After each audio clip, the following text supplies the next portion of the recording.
सर्वेभ्य नमो नमः। आप सभी छात्र आज संस्कृत पाठ्य पुस्तक से पेज नंबर 78 ओपन करेंगे और परशिष्टम व्याकरण भागः। आपकी जो संस्कृत पाठ्य पुस्तक है इसके 2 भाग हैं। प्रथम भाग में 15 चैप्टर हैं। उसके बाद परशिष्टम से शुरुआत होती है। उसमें व्याकरण के टॉपिक दिए हुए हैं।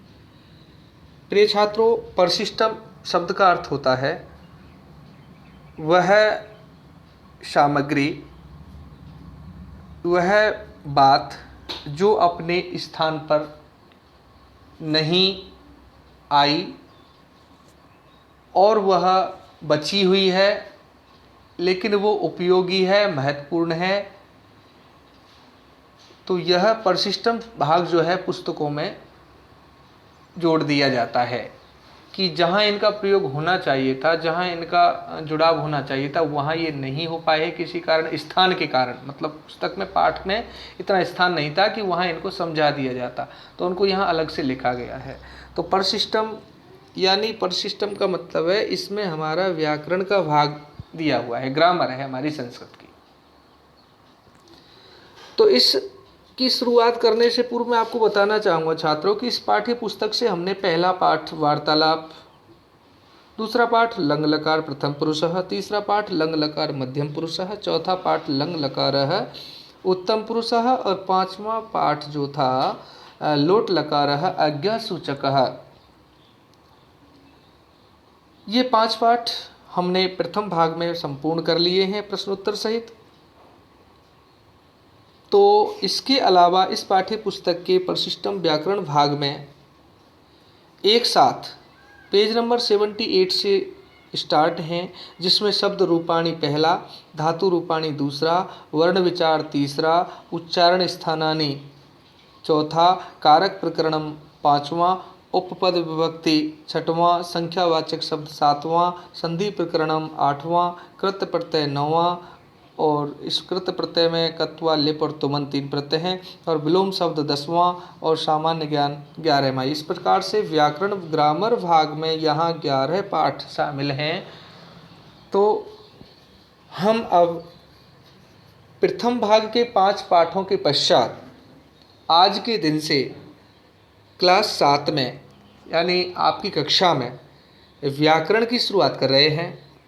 और आप सभी जानते हैं व्याकरण क्यों पढ़ना चाहिए। आप सभी जानते हैं व्याकरण पढ़ने से किसी भाषा को शुद्ध लिखना, शुद्ध पढ़ना और शुद्ध बोलना, ये 3 चीज़ होती हैं। मतलब लिखना, पढ़ना और बोलने के लिए हमें व्याकरण के ज्ञान की आवश्यकता होती है। चाहे वो भाषा इंग्लिश हो, चाहे वो भाषा हिंदी हो, चाहे वो भाषा संस्कृत हो। सभी भाषाओं की अपनी व्याकरण होती है और व्याकरण एक ऐसा शास्त्र है, ऐसा एक उपाय है जिससे हम इन 3 चीज़ों में कि हम कैसे शुद्ध लिखें, कैसे शुद्ध बोलें, कैसे शुद्ध जो है पढ़ें, इन चीज़ों के सुधार के लिए हमें व्याकरण पढ़ना बहुत ज़रूरी है। और जब तक आप भाषा की व्याकरण का ज्ञान नहीं रखते हैं तो केवल पाठ पढ़ लेने से कि हम तो हिंदी पढ़ना सीख गए, हमने तो कोई सा भी पाठ पढ़ना जानते हैं, हम तो पाठ पढ़ना तो क्लास 2 का बालक भी जानता है, लेकिन पाठ में क्या बात दी गई है, किस आधार पर वो पाठ बनाया है, क्या उसमें समझाया है, ये समझ उस 2nd क्लास के बच्चे में नहीं होती। क्यों नहीं होती? क्योंकि उसको उन शब्दों की जानकारी नहीं होती, उस लेवल पर उसको व्याकरण नहीं सिखाई जाती, वो सीख नहीं पाता। आप लोग हिंदी में, अंग्रेजी में, साथ में संस्कृत में व्याकरण पर ध्यान देंगे तो निश्चित इन 3 भाषाओं को आप जो पढ़ रहे हैं, आप 3 भाषाएं पढ़ रहे हैं। यदि आपसे कोई पूछे कि आप कौन कौन सी भाषाएं पढ़ रहे हैं तो आप जवाब दे सकते हैं हिंदी, संस्कृत और इंग्लिश। ठीक है, इस तरह से आप कह सकते हैं। तो परसिस्टम के व्याकरण भाग में हम चलते हैं पेज नंबर 78 की ओर और आप देख रहे हैं सबसे ऊपर लिखा हुआ है परसिस्टम व्याकरण भाग है। और इसमें पहला पाठ है हमारा शब्द रूपाणी। शब्द का मतलब, शब्द रूपाणी माने रूप, बहुवचन शब्द है, शब्दों के रूप कैसे बोलेंगे इसको, पहले पाठ को हिंदी में, शब्दों के रूप। प्रिय छात्रों, आप जानते हैं कि किसी भी भाषा में वर्ण होते हैं और वर्णों से शब्द बनता है। तो आपने पिछली कक्षाओं में पढ़ा था कि व्याकरण के 3 अंग होते हैं जी। पहला भाग होता है वर्ण विचार, जिसमें वर्ण की जानकारी, वर्ण के भेद, वर्ण के आकार, वर्ण का रूप, ये सब पढ़ाए जाते हैं। फिर दूसरा अंग होता है व्याकरण का शब्द विचार, जानते हैं ना आप। तो शब्द विचार में शब्द की उत्पत्ति, शब्द का निर्माण, शब्द के रूप, शब्द के भेद, शब्द का रूपांतरण, मतलब किस तरह से ये बनते हैं, तो ये सब शब्द विचार की बात है, यानी व्याकरण की दूसरा अंग है ये। और तीसरा व्याकरण का अंग हम मानते हैं वाक्य विचार। वाक्य विचार में वाक्य की परिभाषा, वाक्य के उदाहरण, वाक्य के रूप, वाक्य के रचना और वाक्य के रूपांतरण, मतलब किस तरह से होता है, ये आप हिंदी में भी भली-भांति जानते हैं। तो मैं आपको बताना चाह रहा हूँ कि व्याकरण के 3 अंग होते हैं। पहला अंग वर्ण विचार, दूसरा अंग शब्द विचार, तीसरा अंग होता है वाक्य विचार। तो हमारी संस्कृत व्याकरण की शुरुआत होती है सबसे पहले शब्द विचार से। यहाँ इस पाठ के अनुसार शब्द विचार का मतलब है यहाँ शब्द के बारे में कोई जानकारी दी गई है। तो शब्द रूपाणी मतलब शब्द के रूप का ज्ञान कराया गया है। तो शब्द रूप क्या है, इसकी परिभाषा है, या इसको समझने की बात हम कैसे कह सकते हैं कि वाक्य में प्रयोग किए जाने वाले शब्द के रूप को ही शब्द रूप कहते हैं। मतलब हम जब सेंटेंस बनाते हैं तो उस सेंटेंस को बनाने के लिए हमें शब्दों में कुछ परिवर्तन लाना पड़ता है, कुछ चीज़ें जोड़नी होती हैं, ठीक है, तो तब वो वाक्य के लायक बनता है। तो जब हम उसको अकॉर्डिंग टू सेंटेंस के लेवल पर लाते हैं तो वो उसका रूप माना जाता है। तो यहाँ शब्द के रूप की बात चल रही है। आप इंग्लिश में भी काफ़ी शब्दों में जो है एक वचन और बहुवचन बनाते हैं ना, तो कुछ में आप एस लगाते हैं, कुछ में ई एस लगाते हैं, कुछ में पता नहीं क्या क्या नियम के अनुसार आप लगाते हैं, मुझे मालूम है। तो उसी तरह से हमारे संस्कृत में ये शब्दों के रूप हैं। शब्द का मतलब है संज्ञा शब्द, ये नाउन है। नाउन का मतलब किसी व्यक्ति या वस्तु या स्थान का नाम है। तो इन नामों के रूप बनते हैं और इन रूपों से ही हमारी संस्कृत में शब्दों के संबंध वाक्य में ज्ञात होते हैं। मतलब जैसे कोई सेंटेंस है, उसमें 5 शब्द हैं, तो प्रत्येक शब्द का अपना महत्व होता है। तो क्या महत्व है उस शब्द का, उसके रूप को जानते हैं कि क्या किस रूप में वो आया है, किस वचन में है, किस लिंग में है, किस इस तरीके से हम जानते हैं। तो वही जानकारी हमको इस पाठ में दी जा रही है। तो आइए देखते हैं परिशिष्टम व्याकरण भाग के पहले पाठ को, जिसका नाम है शब्द रूपाणी। और शब्द रूपाणी में सबसे पहले दिया हुआ है देव। देव का मतलब होता है देवता हिंदी में। और देव जो शब्द है वो अकारांत पुल्लिंग शब्द है। शायद आपको पिछली कक्षाओं में बताया होगा कि अकारांत कौन से शब्द होते हैं, पुल्लिंग क्या है। देखिए अकारांत कैसे माना हमने इसको, क्योंकि देव शब्द का वर्ण विच्छेद करते हैं हम। आप समझ लो कैसे हम इनके नाम रखते हैं, ये अकारांत है, इकारांत है, उकारांत है, ऋकारांत है ना, ऐसे पढ़ते हैं ना हम लोग। तो ये अकारांत क्यों है, शायद बच्चे आप पहले से जानते होंगे कि देव का वर्ण विच्छेद करेंगे तो द प्लस ए प्लस व प्लस अ, अंतिम ध्वनि जो साउंड है वो अ है। यानी देव शब्द की अंतिम साउंड अ स्वर है।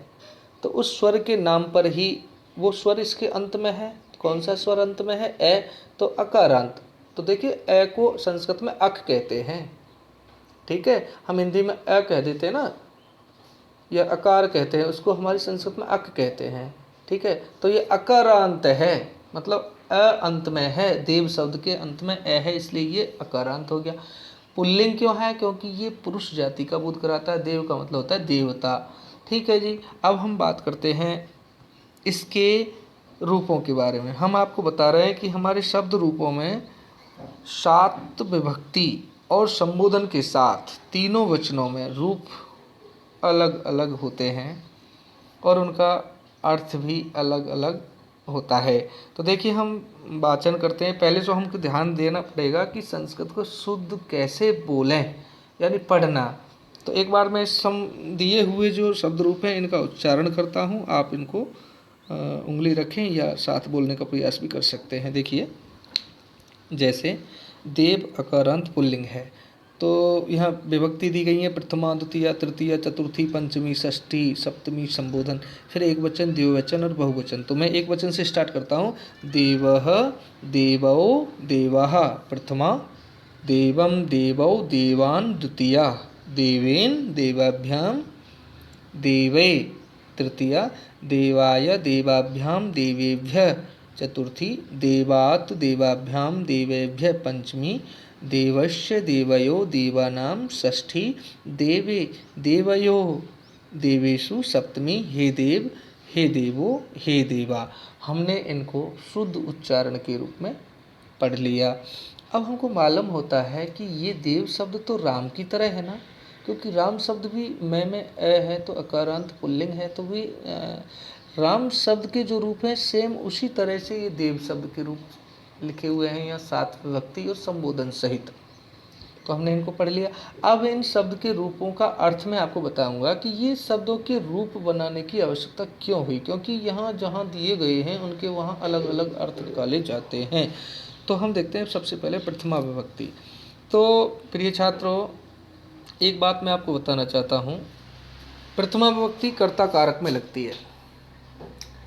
कर्ता कारक में प्रथमा विभक्ति होती है और कर्ता कारक की विभक्ति का चिन्ह होता है ने। ठीक है, तो हम देखते हैं क्या कि देवः, देव का मतलब देव, एक देव है तो उसके लिए देव कहेंगे। और देवौ का मतलब 2 देव, और देवाः मतलब बहुवचन का मतलब हो गया कि अनेक देव। ठीक है, अनेक देवता। अब द्वितीय विभक्ति में कर्म कारक होता है और प्रथमा विभक्ति में ने चिन्ह होता है, कर्ता कारक का ने चिन्ह होता है। तो आप यह कह सकते हैं देव ने, 2 देवों ने, या अनेक देवों ने। प्राय कर्ता कारक के साथ विभक्ति का लोप भी होता है कई बार। जैसे रमेश खाना खाता है तो रमेश ने खाना खाता है, ऐसा तो नहीं होता ना, क्योंकि वह ने साइलेंट हो जाता है ना कई जगह पर। तो कई जगह ओपन होता है। तो कहाँ ओपन होता है, इसे उदाहरण है ना, मैंने, तो मैं के साथ ने लिखा हुआ है ना, तो कर्ता के साथ ने जोड़ा जाता है।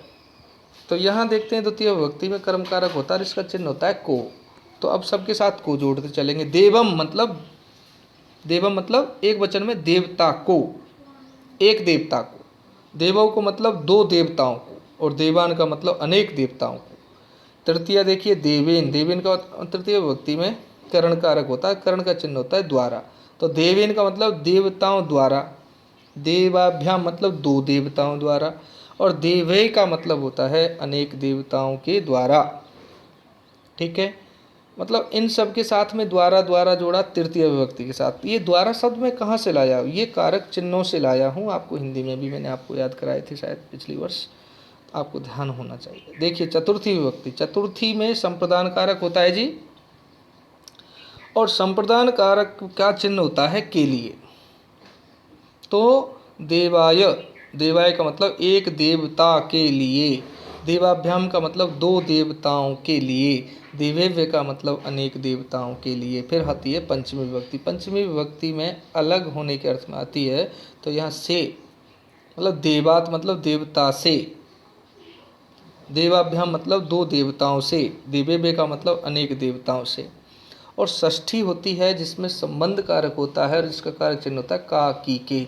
तो अब हम यहाँ कैसे जोड़ेंगे षष्ठी? देवस्य मतलब देवता के, देवता का, देवता की, ऐसे हम कह सकते हैं। देवस्य का मतलब देवता का, देवता की, देवता के, जहाँ जैसा अर्थ होगा वाक्य में उसे हम का, की, के का उपयोग कर सकेंगे।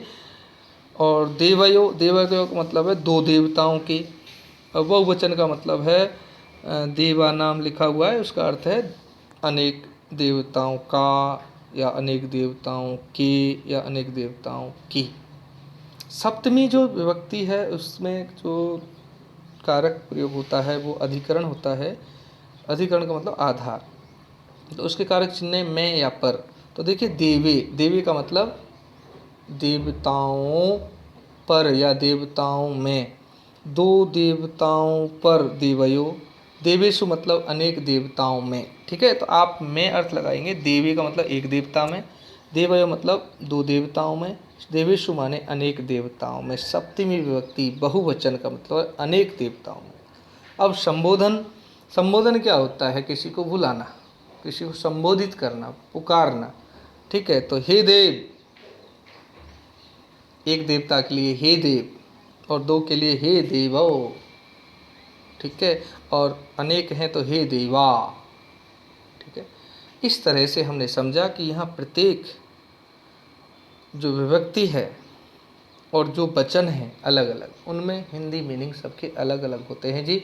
और ये शब्द हमें सेंटेंस में मिलते हैं, और वहाँ इनका हिंदी अर्थ ग्रहण करने के लिए हमें ज्ञान होना चाहिए कि ये शब्द रूप किस विभक्ति का है, किस वचन का है, और वहाँ उसी विभक्ति और वचन के अनुसार इनका अर्थ हम लगाते हैं। अब बच्चों को याद ही नहीं है कि ये शब्द रूप किस विभक्ति किस वचन का है, तो फिर संस्कृत आप पढ़ेंगे तो उसका अर्थ कैसे निकाल सकेंगे। इसलिए समय रहते हम इन शब्दों को याद कर सकते हैं। जिस बच्चे को राम शब्द के रूप याद है वो देव शब्द के रूप भी याद कर सकता है, ईजी है, क्योंकि वही प्रत्यय इसमें लगे हुए हैं जो राम में लगे हुए होते हैं, ठीक है। इस तरह हमारे शब्द रूपों में पहला जो शब्द रूप देखा हमने देव, और देव शब्द क्या है, एकारांत पुल्लिंग शब्द है। और इसके साथ हम आगे बढ़ते हैं तो दूसरा शब्द आता है हमारा इसी पाठ में लता। अब लता शब्द जो है, यह शब्द आकारांत है। आकारांत क्यों? क्योंकि तय के साथ दीर्घ आ की मात्रा लगी है, इसलिए आकारांत हो गया, यानी आ दीर्घ की ध्वनि सुनाई पड़ी है, इसलिए आकारांत हुआ है। और स्त्रीलिंग क्यों है? क्योंकि स्त्री जाति का बोध कराता है ना। ज़्यादातर स्त्री जाति के शब्दों के अंत में दीर्घ आ आता है, ठीक है। लता, लता का मतलब होता है हिंदी में वेल।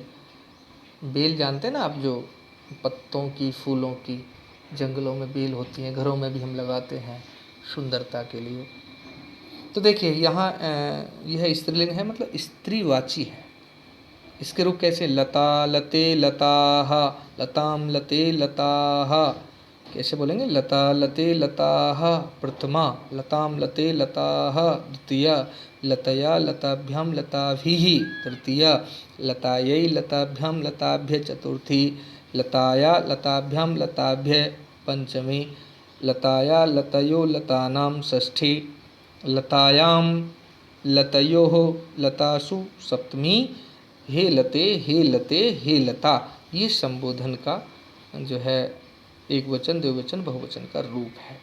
तो हम देख रहे हैं यहाँ पर ये सब जो रूप दिए गए हैं, ये लता के बारे में उनकी विभक्ति और उनकी संख्या का ज्ञान हमको कराएंगे। कैसे कराएंगे? जैसे लता, एक वचन लता, एक लता है तो उसको लता, और दो हैं तो लते, मतलब दो बेलें। लता का मतलब अनेक बेलें, लताम का मतलब वेल को, द्विवचन में लते का मतलब बेलों को। अब देखिए समान भी होते हैं कई रूप, जैसे द्विवचन में प्रथमा में और द्वितीया में एक जैसे हैं, है ना। इस तरह से इनका थोड़ा सा ट्रिक्स हमको याद रखना है, दिमाग में रखना पड़ता है। बस स्टार्टिंग की ये एक वचन के रूप है ना, ये चेंज से हैं लगभग, और ये भी समान है। अगर आप इसको गहराई से देखेंगे ना, थोड़ा डीपली हम ध्यान देंगे ना, तो बहुत समान मिल जाते हैं इनमें, और हमें याद करने में कोई दिक्कत मतलब ईजी हो जाती है ना। इस प्रकार से देखते हैं हम। लताम का मतलब एक बेल को, लते का मतलब दो बेलों को, लताह का मतलब अनेक बेलों को, लतया का मतलब लता बेलों से या बेलों द्वारा, लताभ्याम मतलब बेलों, दो बेलों के द्वारा, लताभी का मतलब अनेक बेलों के द्वारा, लता यही का मतलब वेल के लिए, लताभ्याम मतलब दो बेलों के लिए, लताभ्य का मतलब अनेक बेलों के लिए, लताया बेल से, लताभ्याम दो बेलों से, लताभ्य मतलब अनेक बेलों से। अब षष्ठी में चलता है लताया मतलब लता की, मतलब बेलों की या बेल की, फिर दो बेलों की, फिर तीन बेलों की। सप्तमी लतायाम मतलब लता पर या लता में, लतयो दो लताओं में, लतासु अनेक बेलों में, मतलब बेल शब्द में हिंदी बोल रहा हूँ, ठीक है। तो इस तरह सप्तमी विभक्ति का यहाँ प्रयोग हुआ है। अब संबोधन में हम अगर एक वचन के लिए रूप होगा हे लते, हे लते, द्विवचन दो होंगे तो उनको किस तरह से हम बोलेंगे? हे लते। और अगर अनेक लताएं तो उनके लिए क्या बोलेंगे हम? हे लताहा। इस तरह से प्यारे छात्रों आप देख रहे हैं यह लता आकारांत स्त्रीलिंग शब्द रूप हैं, और इनका उच्चारण हम ये थोड़े से आप देखने में जब ध्यान देंगे तो ये अकारांत पुल्लिंग शब्दों से भिन्न है, ये स्त्रीलिंग है। यदि आपने राम शब्द के रूप याद कर रखे हैं, अगर नहीं है तो देव शब्द के रूपों को याद कर लेना, इसी के आधार पर अकारांत पुल्लिंग शब्दों के रूप बन जाएंगे। लता को याद कर लेंगे तो आपको आकारांत स्त्रीलिंग शब्दों के रूप बन जाएंगे। ठीक है, अब हम बात करते हैं तीसरे नंबर पर दिए हुए मुनि ईकारांत। अब देखिए मुनि जो शब्द है ने जो व्यंजन है उसमें छोटी ई की मतलब इक इक है, इसमें इक, तो इक से इकारांत हो गया। और ये मुनि जो शब्द है पुल्लिंग होता है ना, पुरुष जाति का उद्गार आता है मुनि। तो इसके जो रूप हैं किस तरह से आप देख रहे हैं, देखिए ये भी जो है आपकी पुस्तक में अगले पेज पर सातवीं और संबोधन तक, सप्तमी और संबोधन तक रूप दिए हुए हैं। और पहले हम यहाँ जो दिखाई पड़ रहे हैं पेज नंबर 78 पर, उनको हम पढ़ते हैं। देखिए मुनि मुनयः प्रथमा, मुनिम मुनि मुनीन द्वितीया, मुनिना मुनिभ्याम मुनिभि तृतीया, मुनये मुनिभ्याम मुनिभ्य चतुर्थी। ठीक है, मतलब अब हम आधे रूपों को याद कर देखते हैं, फिर अगले पेज को ओपन करेंगे। तो मुनि ही का अर्थ होता है एक मुनि, मुनि का मतलब दो मुनि, मुनि का मतलब अनेक या तीन से अधिक। मुनि का मतलब मुनि को, मुनि का मतलब दो मुनियों को, मुनि का मतलब अनेक मुनियों को। ये तो आप अब ईजीबीए में जोड़ना सीख ही जाएंगे। तीसरे में कैसे हमको जोड़ना, मुनिना का अर्थ होता है मुनि द्वारा, और मुनिभ्याम द्विवचन में आप देख रहे हैं इसका होगा मुनिभ्याम का दो मुनियों द्वारा, और मुनि भी का मतलब अनेक मुनियों के द्वारा। अब चतुर्थी विभक्ति में के लिए होता है जी, चतुर्थी संप्रदान कारक के साथ चतुर्थी होती है। तो मुनय का मतलब है मुनि के लिए, मुनिभ्याम का मतलब दो मुनियों के लिए, और बहुवचन का मतलब होता है अनेक मुनियों के लिए। बोलो समझ में आया? वही तरह से जोड़ रहा हूँ जो पहले मैंने आपको समझाए हैं। ठीक है, अब हम ध्यान देते हैं किस पर, पंचमी विभक्ति। पेज नंबर 79 पर दिए हुए हैं पंचमी षष्ठी सप्तमी और संबोधन तक। तो पंचमी में मुनेहि मुनिभ्याम मुनिभ्य, मुनि का मतलब होता है मुनि से, मुनिभ्याम मतलब दो मुनियों से, मुनिभ्य का मतलब अनेक मुनियों से। षष्ठी जिसका संबंध कारक है, मुने का मतलब मुनि का, मुनि के, मुनि की, बाकी के अनुसार अर्थ करेंगे हम इसका। मुन्नयो मुनियो, मुनियो हो, मुन्नयो नहीं है मुनियो, मुनियो हो शुद्ध पढ़ेंगे मुनियो। मुनियो का मतलब होता है दो मुनियों का, मुनि नाम मतलब अनेक मुनियों का। सप्तमी का देखें रूप आप, मुनयो मुनियो मुनिषु मुनिषु। तो मुनौ का अर्थ होता है मुनि में, मुनियों का मतलब दो मुनियों में, और मुनिषु मतलब अनेक मुनियों में। मैं अर्थ लगाएंगे इसमें, तो सप्तमी विभक्ति अधिकरण में मैं या पर होता है तो पर तो ठीक नहीं है, मैं लगाएंगे उचित। संबोधन, एक मुनि को किस तरह बुलाएंगे, हे मुने, दो को हे मुनि, और अनेकों को हे मुनये। इस तरह आप देखे हैं यहाँ शब्द रूपों में पहला शब्द दिया हुआ था देव, दूसरा दिया था लता, तीसरा दिया था मुनि, और इनके ये शब्द रूप हैं। आप एक वचन एक वचन एक वचन पर ध्यान दीजिए, है ना, एक वचन के 7 विभक्तियों के रूप। ठीक है, तो उनमें क्या डिफरेंट है, मतलब जो प्रत्यय हैं वो सब अलग अलग आपको दिखाई दे रहे हैं। जैसे मुनि शब्द के रूपों को हम देखते हैं, पेज नंबर 78 से फिर स्टार्ट करेंगे हम। मुनि ही यहाँ विसर्ग है अंत में, मुनिम मतलब में हलंत है, मुनिना ये उससे भी अलग है, पर मुनये ये उससे भी अलग है, मतलब स्टार्टिंग के ज़्यादातर अलग होते हैं। अब पंचमी षष्ठी का एक वचन का रूप समान है, मुने है ना, और सप्तमी का उनसे भी अलग है, मुनोह। इस तरह से प्यारे छात्रों आप इनको याद रखेंगे, काम को ध्यान रखेंगे। चौथा जो है पेज नंबर 79 पर 3 शब्द रूप दिए हैं, उधर पेज 78 पर भी 3 शब्द रूप थे। अब यहाँ देखते हैं मति। मति का मतलब होता है बुद्धि एक प्रकार से। तो मति में तय के साथ एक अंत में है तो इकारांत है, और मति शब्द स्त्रीलिंग है। कहते हैं ना तेरी मति खराब है, तेरी मति मारी गई, है ना, तो स्त्रीलिंग की क्रिया लगती है, इसलिए स्त्रीलिंग शब्द माने हैं। अब यहाँ हम देख रहे हैं यहाँ भी संबोधन तक रूप हैं और तीनों वचनों में। मतिः मति मतयः मतिं मति मतिः मत्या मतिभ्यां मतिभिः मत्तै मतिभ्यां मतिभ्यः मत्या मतिभ्यां मतिभ्यः मत्या मत्तयो मतीनां मत्यां मत्तयो मतिषु हे मते हे मति हे मतय। ठीक है, इस तरह से हम मति का अर्थ बुद्ध भी ले सकते हैं, बुद्धि, और मति का संदर्भ जैसे हम श्रीमती शब्द लगाते हैं ना, तो स्त्रीवाची महिला के संदर्भ में प्राचीन संस्कृत में इसको यूज होता था, और आज भी हम श्रीमती शब्द लिखते हैं। तो या आपने वो सुईकेम परिचय में भी देखा था, श्रीमत्या मैंने लिखाया है, मतलब मति ही। ठीक है, मति का अर्थ अगर हम यहाँ महिला से लगाते हैं तो एक महिला, दो महिलाएं और अनेक महिलाएं, है ना। ये शब्द मति जो शब्द है ये वैसे इसका अर्थ होता है बुद्धि, लेकिन प्राय ये संस्कृत शब्द महिलाओं के संबोधन के लिए प्रयोग किया जाता है। अब हम पांचवें पर ध्यान देते हैं, नदी ईकारांत। नदी ईकारांत क्यों हुआ? ईकारांत इसलिए क्योंकि द के साथ वड़ी की मात्रा ऐड है, यानी ईक है यहाँ पे, ईक, तो ईकारांत हो गया।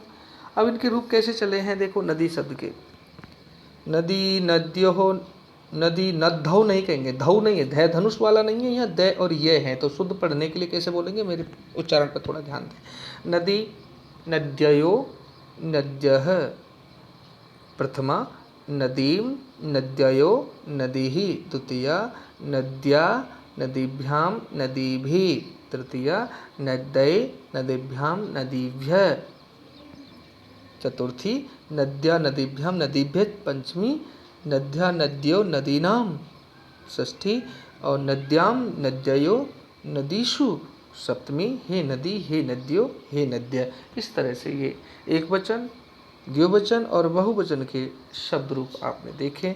नदी का मतलब नदी, नद्यो मतलब दो नदी, नद्या का मतलब अनेक नदी। दो वचन में नदीम का मतलब नदी को, एक नदी को, जैसे गंगा नदी को तो नदीम, गंगा नदीम। दो नदियों को, जैसे गंगा यमुना च नद्यों, मतलब दो नदियों, गंगा और यमुना। तो नद्यों का मतलब दो नदियों को, नदी ही का अर्थ होता है अनेक नदियों को। नद्या का मतलब नदियों से, नदीभ्याम का मतलब नदियों द्वारा, या से अर्थ कह सकते हैं। नदी भी मतलब अनेक नदियों द्वारा। नदी मतलब नदी के लिए, दो नदियों के लिए, अनेक नदियों के लिए। और इस तरह से इनका अर्थ हम ऊपर की तरह ही जो है जोड़ करके, बस ये ध्यान रखना है कि प्रथमा का कारक चिन्ह ने होता है, जो अक्सर साइलेंट भी रहता है कारक चिन्ह के साथ, लिखा भी नहीं जाता और कई जगह लिखा भी जाता है, उसका भी नियम है। अब हम बात करते हैं 6वें नंबर पर। आज ये आज के शब्द रूपों में अंतिम है हमारी क्लास में, फिर इससे आगे वाले जो शब्द रूप हैं उनको हम आगे समझेंगे। देखिए, पितृ, पितृ नहीं पढ़ेंगे, पितृ यानी नीचे जो लगी हुई तय के साथ मात्रा है वो री स्वर की है। संस्कृत में री को स्वर मान लिया गया है, हिंदी में भी मान लिया गया है। जो 5 स्वर होते हैं मूल, ई उ री, 4 होते हैं हिंदी में मूल स्वर, और संस्कृत में 5 होते हैं, ए ई उ री और लिरी। ठीक है, ये 5 स्वर हिंदी संस्कृत में मूल होते हैं, तो उनमें री स्वर माना है, और वो स्वर की मात्रा तय में जुड़ी हुई है, तो इसको, इस मात्रा को री की तरह बोलते हैं, रे में छोटी की तरह इसका उच्चारण होगा। पितृ कैसे बोलेंगे, सही कैसे बोलेंगे, पितृ। पितृ रीकारांत पुल्लिंग है, क्योंकि रीकारांत कहाँ, री कहाँ से मिला हमको, तय के नीचे लगा हुआ है। पितृ का मतलब पिता,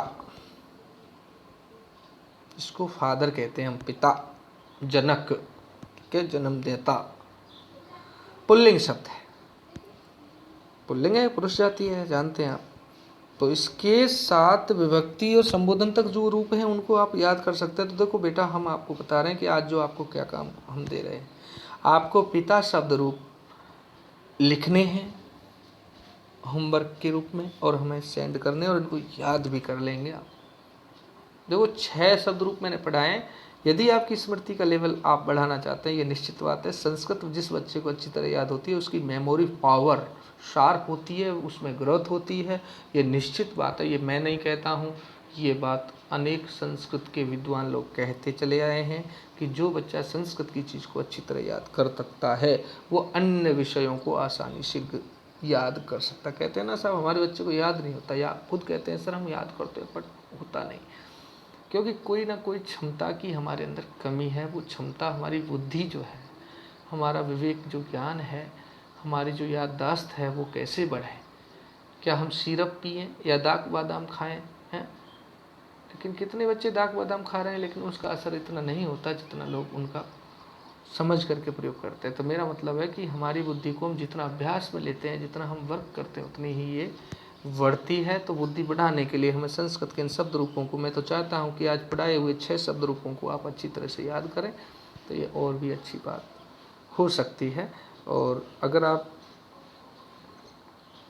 कुछ भी नहीं कर रहे हैं, आपने उच्चारण भी नहीं किया, पहला काम तो यह है कि आप सभी 6 शब्द रूपों का उच्चारण करेंगे। पढ़कर देखेंगे कि आप संस्कृत में शब्द के रूप को अलग अलग उच्चारण की तरह पढ़ सकते हैं या गलत पढ़ा जाता है। हमारी आवाज़ आपने सुनी है, आप आवाज़ के साथ साथ पुस्तक ओपन करेंगे और उंगली रखेंगे और उसी शब्द को उच्चारण के रूप में पढ़कर देखेंगे तो निश्चित भाई पढ़ना तो आना चाहिए ना, कि संस्कृत आप पढ़ सकें, है ना। ये बहुत ज़रूरी है, क्योंकि आपने 3 साल पढ़ी है। जब आप बड़े हो जाएंगे, आपसे कोई संस्कृत की कोई बात पूछ लेगा तो आपसे पूछेगा कोई तुम जानते हो, नहीं जानते। तुमने संस्कृत पढ़ी? हाँ पढ़ी थी। कब? 3 साल DPS स्कूल में। अच्छा, तो बता क्यों नहीं रहे हैं? उस समय इस तरह से नहीं पढ़ी हमने। तो वहाँ पर आपको अपना अपमान, अपनी बेइज्जती महसूस होगी।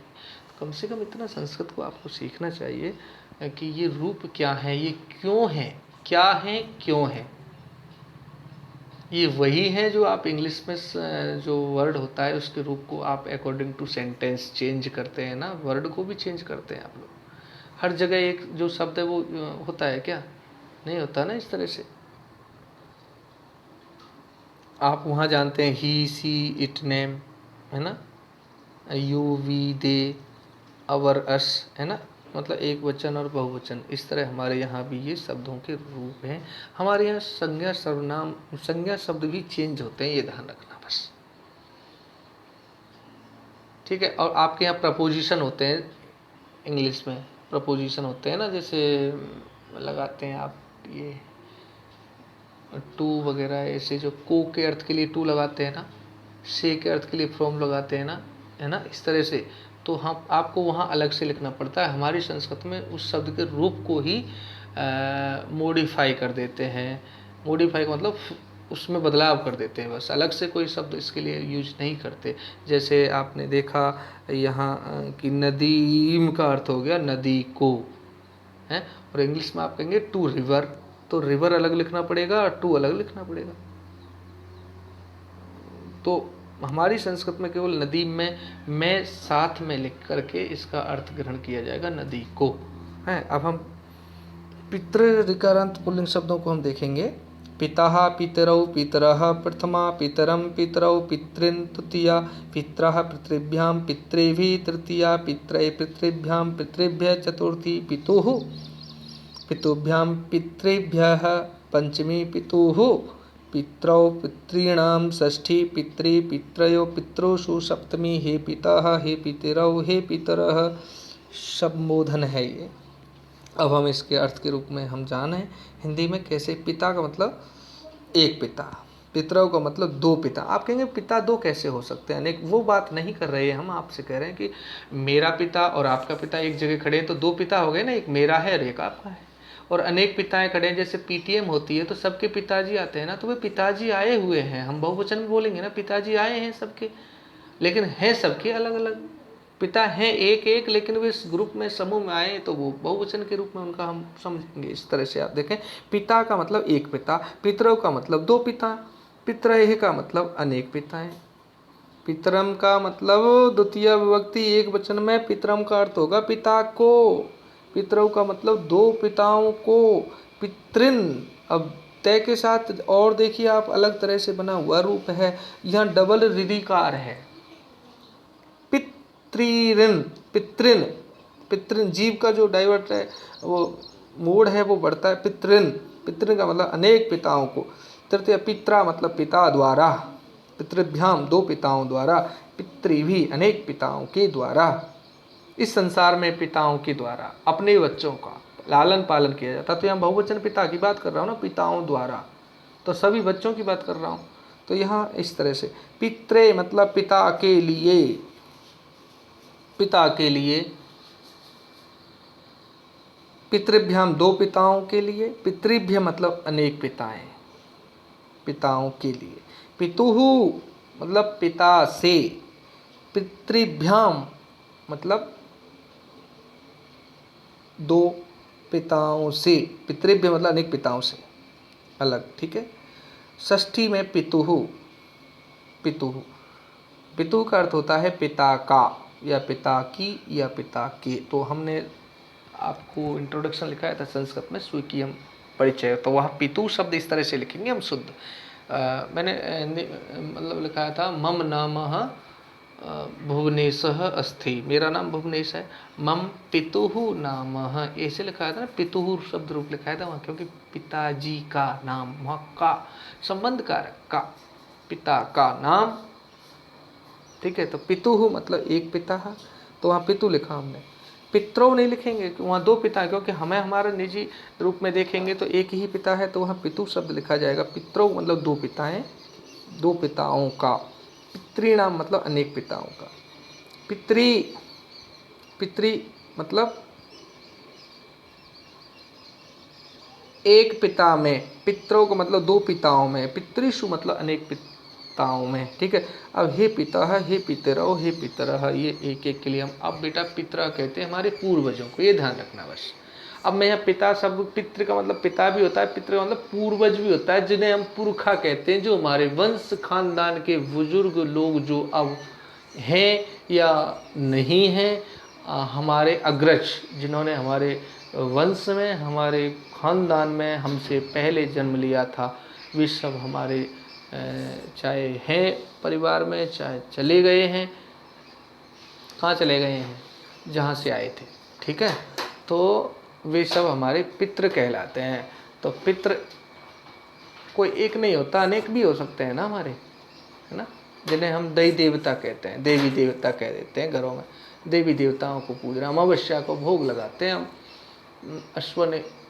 अश्विन मास में श्राद्ध पक्ष करते हैं, खीर पूरी का भोग करते हैं, उनको वो पितृ हैं, क्योंकि पितृ जब संतुष्ट होते हैं तो देवता संतुष्ट होते हैं, और देवता जब खुश होते हैं तो भगवान भी प्रसन्न होता है। इसलिए हम अपने परिवारों में इस तरह का कार्य पितरों की प्रसन्नता के लिए करते रहते हैं। तो ये पितृ जो है हमारे एक नहीं होते, दो नहीं होते, क्योंकि हमारा वंश बहुत पुराना है और इसमें अनेक लोगों ने जन्म लिया और अनेक समय के साथ चले गए। तो वे जो चले गए हैं और जो हमसे बड़े जीवित हैं, जो वृद्ध हैं, वे सब हमारे पितृ के रूप में माने जाएंगे। तो ये पितृ के शब्द रूप ऋकारांत पुल्लिंग शब्द हमने आपको समझाए हैं। तो आज का जो होमवर्क मैं यही चाहता हूँ कि आप पितृ शब्द रूप याद करेंगे, और जिन बच्चों को देव वाला आप कंठस्थ कर लें, लता वाला, ये दो शब्द रूप तो आपको याद करने।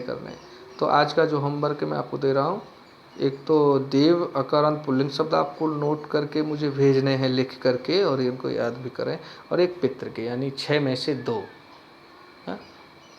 इसका मतलब आप थोड़ा सा एंटीसिपेटेड मतलब पूर्व आग्रह, पूर्वानुमान लगा लिया करो कि जब मैं 6 में से 2 पर फोकस कर रहा हूँ, इट मीन्स ये परीक्षा में भी महत्वपूर्ण हो सकते हैं, ठीक है ना। तो आप इनको याद करना और होमवर्क के रूप में लिख करके भेजना। थैंक यू, आज इतना ही, धन्यवाद।